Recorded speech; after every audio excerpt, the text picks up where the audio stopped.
everyone, we are back with another new video. It's me Naila Khan. It's me Shaila Khan. So जी guys, आज की video हमारी बहुत ज़्यादा रिक्वेस्टेड वीडियो है कि खान सर की 1965 की वॉर पर वीडियो बनाया जाए. So आज हम वही वीडियो लेके हाजिर हुए हैं. वीडियो बहुत ज़्यादा इंटरेस्टिंग होने वाली है. वीडियो स्टार्ट करने से पहले जल्दी से ऐप पर फॉलो कर लें. लिंक आपको डिस्क्रिप्शन में मिल जाएगा. हमारे चैनल को सब्सक्राइब करें. वीडियो अच्छी लगे लाइक शेयर जरूर किया करें. So let's start the video. आतंकवादियों को माफ करना या ना करना ये ऊपर वाले का काम है, लेकिन आतंकवादियों को ऊपर वाले तक पहुंचा देना ये इंडियन आर्मी का काम है.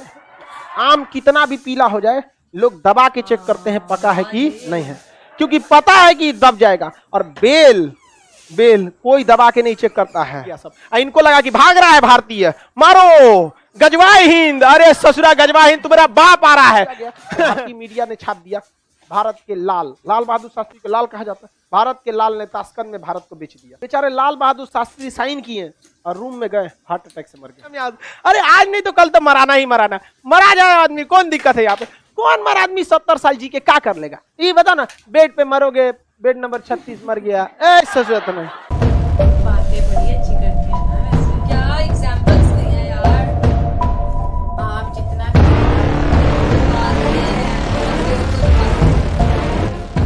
1947-48 देश जैसे आजाद हुआ, ये कबायली के भेष में भारत में घुस गए. हरी सिंह की बेवकूफ़ी, शेख अब्दुल्ला की मतलब चालाकी या धूर्तई कहिए, जो भी उसमें इन्होंने उस बहकामे में फंस गए. इनका अपना बुद्धि काम करना चाहिए था. इन्होंने स्वतंत्र रहने का प्रस्ताव रख दिया, जिस कारण वहाँ पर कबायलियों के भेष में, यानी वहाँ के कबायली वहाँ के जनजाति होते हैं लोग, भेड़ बकरी चराते हैं, उसके भेष में पाकिस्तानी सैनिक घुस गए और भारत में जैसे आए इनको यहाँ से जन्नत भेज दिया गया. यहाँ पर भारतीय सेना क्या भेज दी, जन्नत भेज दी. किसी को दिक्कत, जहाँ उनको तो जन्नत चाहिए, बाकी अब ऊपर वाला है उनको डिसाइड करने के लिए. हमारे पे काहे भड़काता. तो यही नहीं मैं वीडियो में बोल दिए थे कि आतंकवादियों को माफ करना या ना करना ये ऊपर वाले का काम है, लेकिन आतंकवादियों को ऊपर वाले तक पहुंचा देना ये इंडियन आर्मी का काम है. फुल भड़क गया था सब पाकिस्तानिया से एकदम यहाँ पे. अब उनको लगता है कि हम मतलब उन लोगों के लिए, हम उनको भड़कने से हम सुधर जाएंगे. अब पाकिस्तान को लगा कि भारत जो है 1965 के युद्ध में बहुत बुरी तरह से हारा हुआ है. यही 62 के युद्ध में बहुत बुरी तरह से क्या हुआ है, हारा हुआ है. यही मौका है किस पर हमला करने का, भारत पे. फिर से होगा गजवाए हिंद. आओ गजवाए हिंद तोरा करते हैं. अजब हाल है. भारत पर क्या किया जाए, आक्रमण किया जाए. और 65 में भारत में पड़ गया सूखा, बहुत समस्या हो. और 62 की लड़ाई जवाहरलाल नेहरू जब हारे, हर इंसान उनको कोसता था. भारत चीनी भाई, इंदिरा गांधी भी पढ़ी लिखी थी. कोई भी बोलेगा ना एयरफोर्स का यूज क्यों नहीं किया, लेकिन समस्या वही. फिर हम आपसे भी पूछते हैं, नेहरू को छोड़िए, आपका विधायक पीटेगा, एक तमाचा मार सकते हैं? नहीं मार सकते. ये गलती है, लेकिन हमरे बैच के तो मार दीजिएगा. नहीं समझे, दे दीजिएगा. यहाँ पर कोई दिक्कत नहीं जी. अमर होके थोड़े आए हैं, अमर होके आए हैं नहीं, कोई दिक्कत नहीं है. आप देखिएगा मिर्जापुर मूवी में गोली, मुन्ना भैया, गोली उसी को मारा है जिसने दोबारा पलट के नहीं चला है. मारे गुड्डू पंडित को मारे हैं. आम कितना भी पीला हो जाए लोग दबा के चेक करते हैं पका है कि नहीं है, क्योंकि पता है कि दब जाएगा. और बेल कोई दबा के नहीं चेक करता है, पता नहीं दबेगा. यहाँ पर समझ में कि नहीं. भारत की भी थोड़ी गलती हो जाती है. अब यहाँ पे भारत में पड़ गया सूखा, और 62 की लड़ाई में हम लोग बहुत बुरी तरह हारे थे. सेना का मनोबल एकदम टूटा था. पाकिस्तान ने कह दिया गुजरात का कच्छ मेरा है.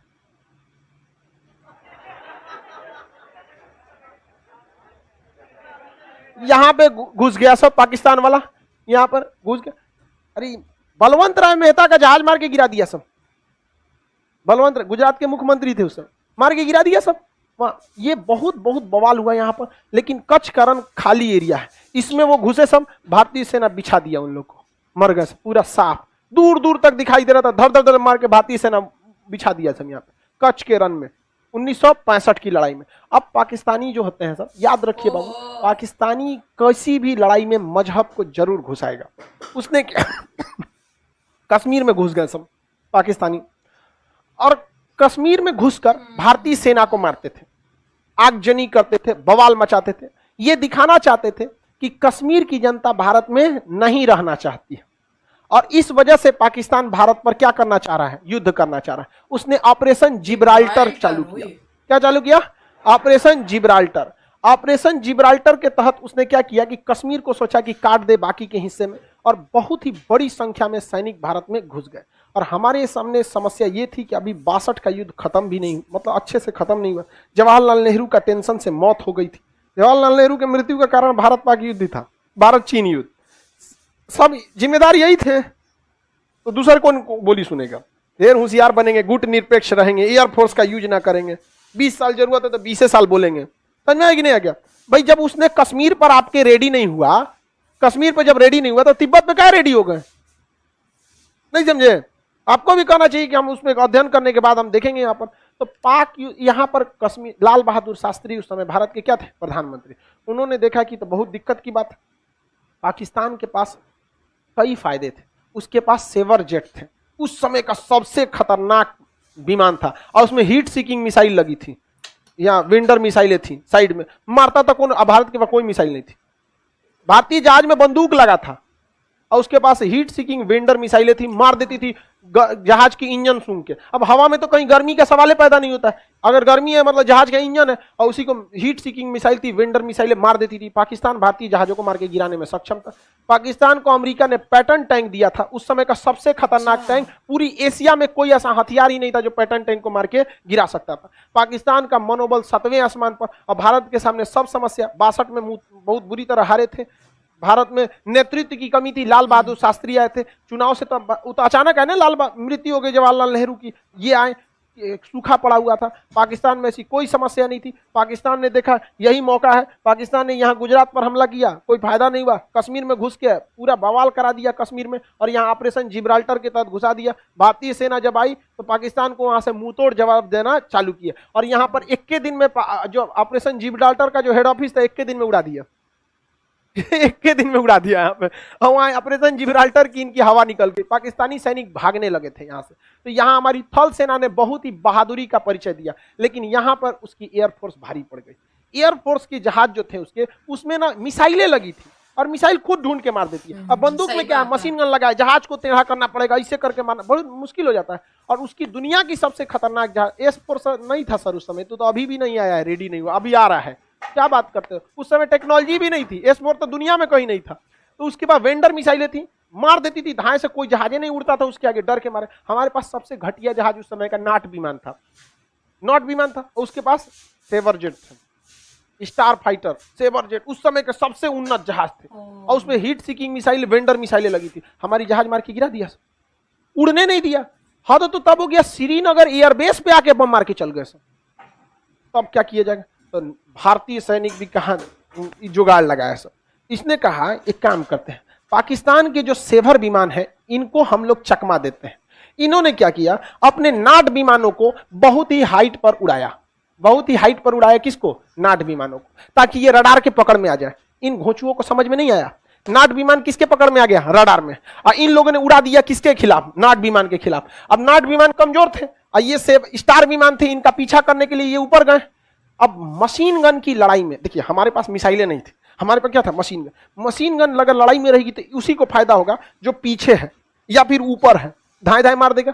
अब पता चला आप आगे हैं, अब पीछे से वो है, तो घूमे के मारेंगे, ऐसे मार देगा पीछे से, और उसके पास तो मिसाइल है।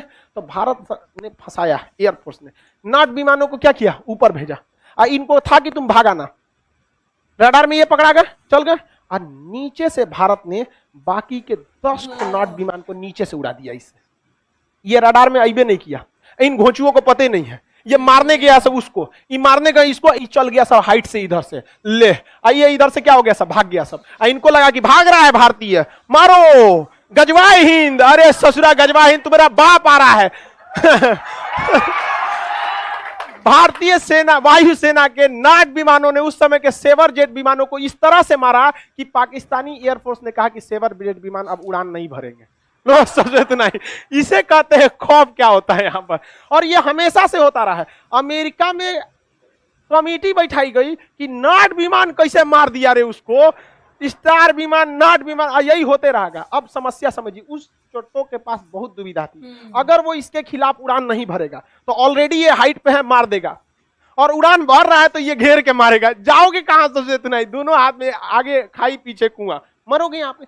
एयरफोर्स उसकी चौपट हो गई। और इतना बेहतर, शुरुआत में हमारी एयरफोर्स चौपट हुई थी, इसलिए हमेशा याद रखिएगा हथियार मायने नहीं रखता है, चला कौन रहा है ये मायने रखता है। आज भी दुनिया, आज भी सबसे विश्वसनीय जहाज, दुनिया में सबसे ज्यादा लड़ाई लड़ा है F-16 जहाज। ये अब बहुत मॉडर्न जहाज है, अमेरिका का ही दिया है। और सेवर जेट भी किसका दिया था? अमेरिका का ही।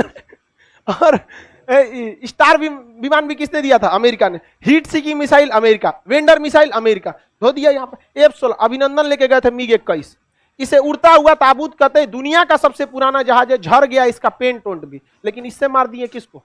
F-16। अरे इसमें एक को इंजन है ना, इंजन में फेल हो गया था इनका। स्टाल पोजीशन कहते हैं, बहुत ज्यादा हाइट कर देते जहाज, स्टाल कंडीशन में चला जाए, इंजन फेल हो जाता है, इसलिए इनके ऊपर मिसाइल हिट कर गई। अदरवाइज मिसाइल हिट नहीं करती, डबल इंजन रहता तब। और दूसरा विमान भी है 1980 का।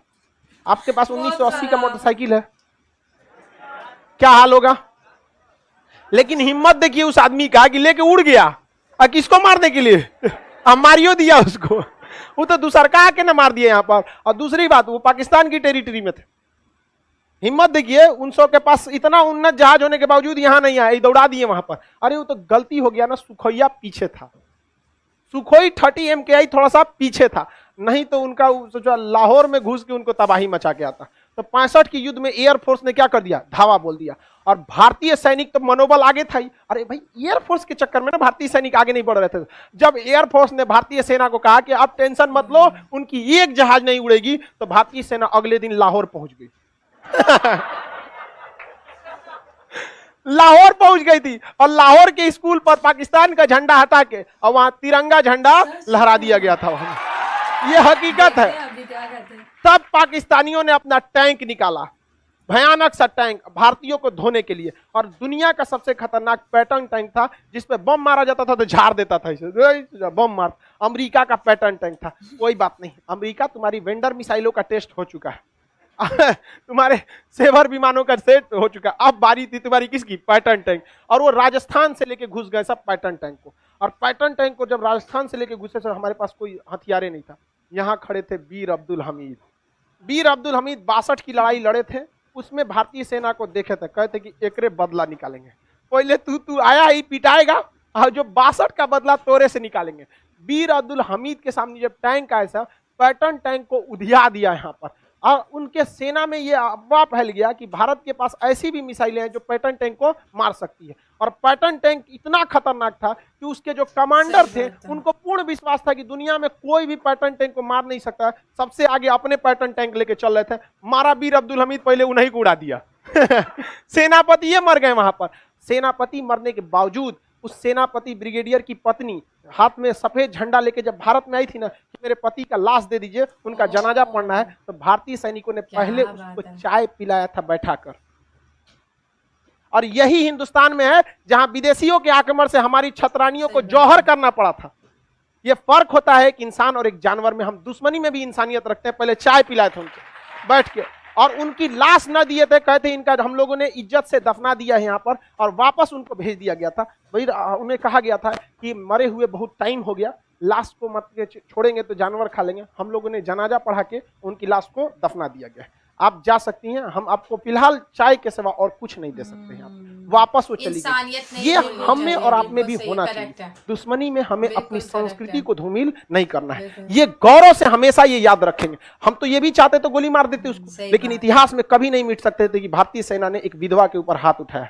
कभी नहीं हो सकता। तो इस बात में हमें गर्व होना चाहिए, और हमें इस संस्कृति को हमेशा से बचा के रखें। उसके बाद अगले दिन से तो वीर अब्दुल हमीद के जो गोले बरसने लगे थे, तो वहां पे आरसीएल गन था। वो मतलब बहुत नॉर्मल बंदूक होता, टैंक को नहीं मार सकता था, लेकिन हर टैंक का कुछ कमजोर हिस्सा होता था, वहां वो हमला करते थे। लेकिन किस्मत कुछ और मंजूर था। भारतीय सेना का टैंक और वीर अब्दुल हमीद की आरसीएल जीप और पैटर्न टैंक आमने सामने हो गए। दोनों ने एक साथ गोला मार दिया। यहाँ पर वीर अब्दुल हमीद के चिथड़े उड़ गए। उनकी बॉडी भी अच्छे से नहीं मिली थी, कुछ टुकड़े बचे थे, वहीं उन्हें शहीद में दफना दिया गया। यहाँ धामूपुर गांव है, गाजीपुर डिस्ट्रिक्ट, उत्तर प्रदेश में। वहां पर उनके आज भी वीर अब्दुल हमीद के याद में स्मारक बनाया गया है। इसके बाद भारतीय सेना का खून खौला। भारतीय सेना ने यहाँ नहर खोल दिया। नहर का पानी इतना बढ़ गया कि इतना पानी लग गया वहां पर, वहां का टैंक जाम में फंस गया यहाँ पर। और उसके बाद हाल ये हुआ कि भारत ने 100 टैंक को मारकर गिरा दिया। इतिहास में पूरी एकमात्र भारत पाकिस्तान का सीमा है जहां आदमी का नहीं टैंकों का कब्र बना हुआ है। टैंक अभी भी है, टैंक का कब्र बना हुआ है, वहां स्पष्ट टैंक के लिखा हुआ है पाकिस्तानी टैंक नंबर प्लेट के साथ। आके ले जाओ, यहां पर इतना धून के रख दिया था यहां पर। तो अब इसके बाद बच गई नेवी। तो नेवी के पास एक ऐसी जहाज थी, पानी वाली जहाज, जो बहुत सटीक मिसाइल मारती थी, लेकिन उसका ज्यादा रेंज नहीं था, जिसे कॉर्बेट कहते हैं, ज्यादा रेंज नहीं था। अब उसको कराची बंदरगाह तक ले कैसे जाए? तो भारत वालों को जुगाड़ का कमी है, यहाँ गाड़ी का इंजन फेल होता है, बांध के ले जाता है। तो भारतीय नौसेना ने उस मिसाइल मारने वाले जहाज को बांध के ले गए थे सब। कहां पर? कराची बंदरगाह पर। और कराची बंदरगाह के जितने भी जहाज थे सबको मार दिया था। पाकिस्तानी नेवी ने आदेश दिया अपनी नौसेना को कि समुद्र में मत जाओ, समुद्र में मत जाओ। रूस के थल नौसेना प्रमुख माथा पीट रहे थे कि यार मारा कैसे उसको, क्योंकि ये मिसाइल रक्षा करने के लिए। अब S-400 किस लिए है? रक्षा करने। अब ओकरा कोई ले जाके दूसरे पे हमला कर दे तो रूस नहीं करे, ये का किया रे तुम यहाँ? रक्षा करने वाला ना मिसाइल है कि तुम्हारे ऊपर कोई मारेगा तुम मारना। कहे हम बता रहे ना कैसे बांध के ले गए थे और वहां ले जाके खड़ा कर दिए, और इसके और आया तो मार के गिरा दिया, सर मार के धो दिया। पाकिस्तानी नेवी का हालत खराब हो गया। कराची बंदरगाह से भाग गए थे वो लोग, ग्वादर बंदरगाह पे छोड़ के, कह के भाड़ में जाओ। एयरफोर्स मराई, नेवी मराई, थल सेना मराई, सब मराई, फिर भी इन्हें गजवाए हिंद चाहिए। अरे चट्टो कहीं के, तुमको कौन समझाए यहाँ पर। इसके बाद लाल बहादुर शास्त्री, रूस जो था ये नहीं चाहता, क्योंकि अमेरिका और रूस के बीच में विवाद चल रहा था उस समय। सेम क्यूबा संकट चल रहा था। क्या चल रहा था? क्यूबा संकट। क्यूबा कहाँ? अमेरिका के पास है। क्यूबा संकट चल रहा था। लगने तो यहाँ पे अभी मार चल रहा है, यहाँ खत्म कैसे? तो मार जब तक खत्म नहीं होगा तब तक हमको लगता है हमको सेना में छाटा था सब इसीलिए। बोलता है तुम बहुत बोलता है।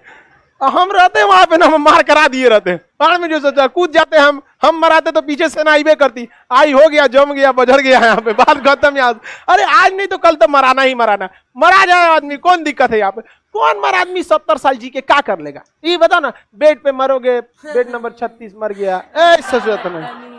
क्या फायदा है यहाँ पे? बुढ़ौती में मर के पतो अगर आएगी, बुढ़ा मरता नहीं है यहाँ।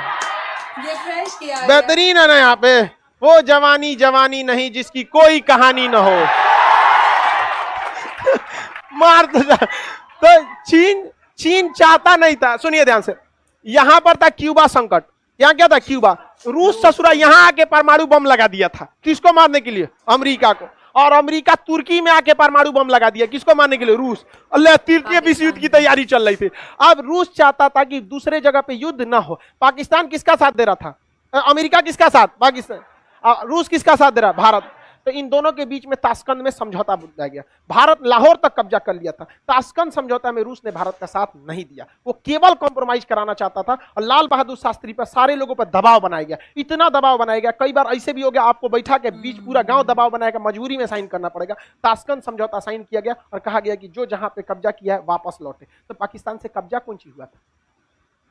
और हम लोग से लाहौर। और हमारे सैनिक भी ज्यादा शहीद हुए थे। भाई हर युद्ध की कीमत चुकानी पड़ती है यहाँ पे। तो हमारे शहीद, जो हमारे सैनिक शहीद हुए, उनके लिए एक संवेदना होती है। लेकिन हाँ, मरेंगे तो आपकी मृत्यु हो जाएगी, शहीद होंगे, अजर अमर रहेंगे। हमारे सैनिक कभी नहीं मरे, वो शहीद हुए, अजर अमर रहे यहाँ पे। तो हमारे सैनिकों ने शहादत दी थी, हमें लॉस हुआ था। हम कराची तक, हम लोग लाहौर तक चले गए थे। युद्ध नहीं खत्म हुआ रहता ना, बीच में समझौता नहीं होता, हेल के हम लोग तो ईरान घुस गए रहते यार। पाकिस्तान को हाथ छोड़ो ना यहाँ पर। तो बाद में समझौते से दोनों को अपना जगह वापस लौटाना पड़ा। जब साइन हो गया तब लाल बहादुर शास्त्री के ऊपर दबाव था, रूस का दबाव था, इनका दबाव। ये बेचारे साइन कर दिए कि अब हम लोग वापस लौटेंगे, अपनी सेना से लौटेंगे। और वह देखिए, लाल बहादुर शास्त्री साइन करे ना करे, बीच में हस्तक्षेप होता, वापस लौटना ही पड़ता। थोड़ा समय लगता लेकिन लौटना पड़ जाता, क्योंकि यूएनओ ने कहता है कि आप दूसरे देश को कब्जा नहीं कर सकते। लेकिन लाल बहादुर शास्त्री को ये इतना जल्दबाजी में डिसीजन नहीं लेना पड़ा। लेकिन उस इंसान को समझिए जो अपने देश में नहीं है, दूसरे देश में, उज्बेकिस्तान में है, ताशकंद नामक शहर में बैठा है, पूरी दुनिया उस पर दबाव बना रही है, पागल हो जाएगा वो इंसान। और उसके ऊपर जब किया गया तो भारतीय मीडिया ने छाप दिया, भारत के लाल, लाल बहादुर शास्त्री को लाल कहा जाता है, भारत के लाल ने ताशकंद में भारत को। बेचारे लाल बहादुर शास्त्री साइन किए और रूम में गए, हार्ट अटैक से मर गए, वहीं मर गए। एकमात्र प्रधानमंत्री जिनकी मौत विदेश में हुई है। बहुत कीमत चुकाए हैं हम लोग इस देश के लिए। 62 की युद्ध नेहरू की जान ले गया, 65 का युद्ध लाल 11 जनवरी 1966 को ताशकंद समझौता हुआ, हमारे लाल बहादुर शास्त्री की मृत्यु हो गई। वही व्यक्ति था कहने वाला जय जवान जय किसान। उनके कहने पर किसानों ने बमबारी के बीच भी हल नहीं रोका था।